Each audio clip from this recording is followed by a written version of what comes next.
Today I'll be giving you the 8 most common mistakes that people make when learning a new language. The real ones that slow you down, frustrate you, and make you think that you're bad at languages when you're not. Mistake number 1 is thinking that you will get to fluency fast. We've all seen those ads like become fluent in 3 months. Yeah, well, no. It's like saying you can get a 6-pack in a week because someone on YouTube did 5 push-ups and smiled a lot. Language learning takes time, real time. The US Foreign Institute estimate around 600 to 750 hours to reach professional fluency in an easier language like Spanish or French, and over 1100 for harder ones like Japanese and Arabic. But here's the thing, that doesn't mean you're failing if you're not studying 7 hours a week. Most of us have families, jobs, activities, but the point isn't how fast you go, it's that you keep going. If you're consistent, even 30 minutes a day, a few days a week, will get you there. Slowly, yes, but surely. So stop comparing your timeline with those who claim that you can be fluent in 3 months.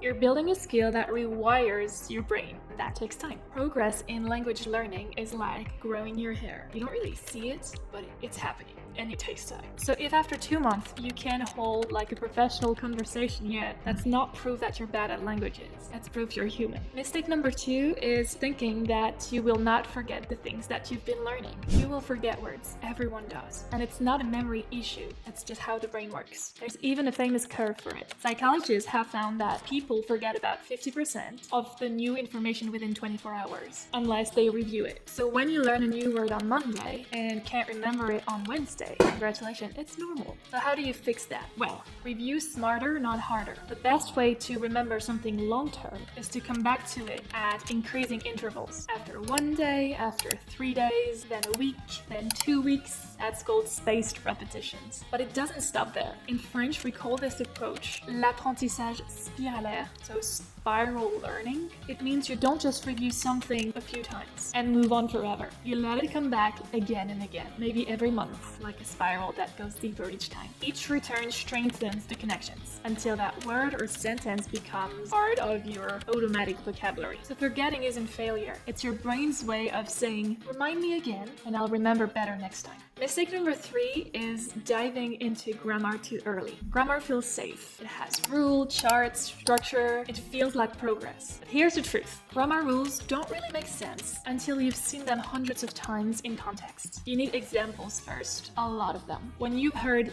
il parle or elle parle 100 times in real context, then one day you'll see the pattern. And that's when grammar explanations finally click. And honestly, starting with grammar too early does only one thing. It kills motivation. Because French, for example, has more tenses than you'll ever need, endless exceptions, and genders that makes 0 sense. And if that's where you start, you'll probably last a month tops. So instead, flip the order. First, listen a lot. Let your brain absorb the rhythm and structure naturally. And then when you study grammar, it won't feel abstract. It will feel like solving a puzzle you've already seen 100 times. Fluency doesn't grow out of rules. It grows out of familiarity. So use grammar for what you already half understand, not to build something from scratch. Mistake number 4, staying with content that is too easy for too long. When you start learning a language, the best thing you can do is to listen to some content that is easy enough for you to understand 80 to 90% of what is said. This is what linguists call comprehensible input. That just means content that you can follow, even if you don't understand each and every word. It's that sweet spot. Your brain can guess meaning from context, and that's how you build real language intuition. But here's the catch. Once the content becomes too easy, when you understand absolutely everything, you've stopped learning. Your brain loves patterns, but it only grows when it means slightly new patterns. So yes, start with easy materials. But when you start feeling bored, when it's all automatic, that's not comfort. That's a signal. It means it's time for you to move on to something slightly more challenging. Because when learning gets too easy, boredom takes over. And boredom kills consistency faster than difficulty ever will. So aim for about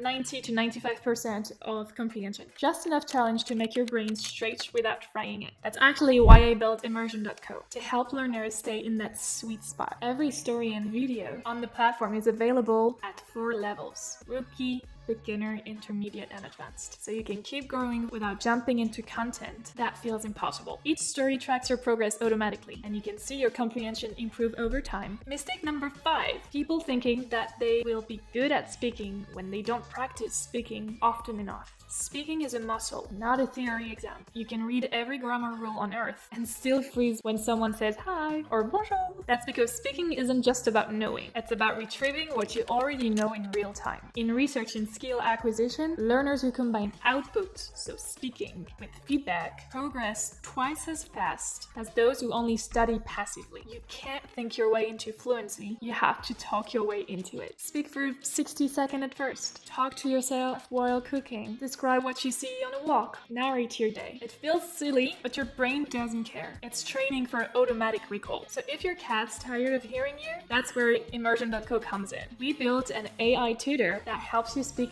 naturally, without pressure, judgment, or awkward pauses. And you can choose between 2 modes. Crosstalk, where you speak English and it answers in the target language, perfect for beginners who still need support, or full immersion, where both of you speak entirely in the target language, so here it's French. The tutor can rephrase, repeat, and dive into topics that you can choose. Travel, work, culture, even small talks. Ask it to gently correct you in real time, the way a friendly native speaker would. Again, the goal isn't perfection, it's frequency, because the more you speak, easier it becomes to think in the language. So don't wait until you feel ready to start speaking. Speaking is what makes you ready. And it comes with mistake number 6, being afraid of making mistakes. Well, let's be honest. Speaking a new language feels vulnerable. You open your mouth and your brain suddenly forgets every word it has learned. That's just not in your head. Foreign language anxiety is a real documented thing. It raises your heart rate and even blocks your working memory, which makes you forget words that you know. But here's the paradox. The only cure for embarrassment is repetition. You have to make enough mistakes that they stop scaring you. And remember, mistakes aren't bugs in the system. They are the system. Every error gives your brain feedback. That's how it learns what doesn't work,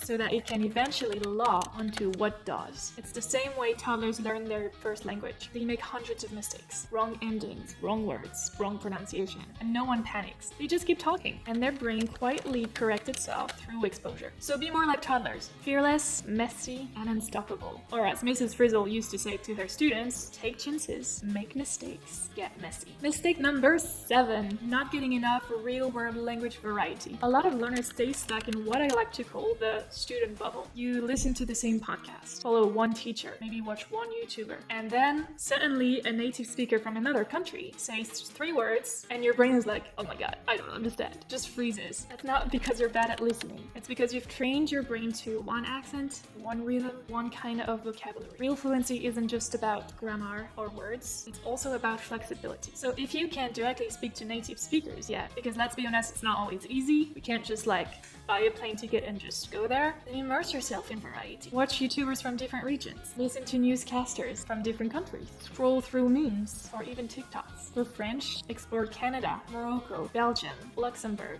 Senegal. There are so many different French-speaking countries around the world, and it's the same language, but it sounds different. And that's the beauty of a language. And finally, mistake number 8 is when people expect native speakers to reply in the target language. You know that moment when you finally build up your courage, you take a deep breath, you enter a bakery, and you say, bonjour, and they look at you with a big smile and they say, oh hi, how are you? Because you can hear you're not from here. Heartbroken. I know. It feels like they are rejecting your French or whatever language you're learning. But most of the time, they're not. They're actually trying to help you. Native speakers usually switch to your native language because they're thinking that they will make your life easier. Or maybe because they want to practice their English too. It's not personal, it's human. So to fix it, just hold your ground politely. Keep smiling and reply again in the target language. Usually after 1 or 2 exchanges, they realize you're serious and they will switch back. Or you can even say something like, oh, actually, I'm trying to practice my French. Is it okay if we keep speaking French? Most of the time, people love that, and they will admire you for the effort. And remember, even if they keep answering in English, you're still winning. You understood, you replied, and you were brave enough to start a conversation. That's fluency in progress. So don't take it personally. Take it as proof that you're using the language, not just studying it. And that's what most learners never do. I hope you find this video useful. Don't forget to subscribe, like, and comment. All the support helps me a lot. Please take a look at Immersion.co. We have a free trial and also a very, very good deal that won't last too long. Je vous fais D'énormes bisous. À bientôt!